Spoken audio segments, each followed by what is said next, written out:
1 घंटे में ऑक्टावियो को वो केक लेना था जो उसने ऑर्डर किया था, और उस किटन को पिक करना था जो उसने लियोनी के लिए एनिमल शेल्टर से चूज किया था ताकि वो उसे गिफ्ट कर सके। उसे यकीन था कि वो ये सब कुछ वक्त पर कर लेगा, बट वो रास्ते में आने वाली बहुत सी रुकावटों से बेखबर था।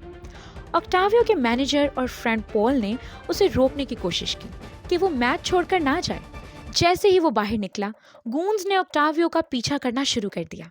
वो उसे पकड़कर बैंकों के साथ केज में डालने के लिए बेचैन थे। ऑक्टावियो महसूस करता है कि पॉल उससे कुछ ना कुछ तो जरूर छुपा रहा है। गुंडों से निपटने के बाद उसने पॉल से राब्ता किया, जिससे उसे पता चलता है कि फाइट तो फिक्स थी।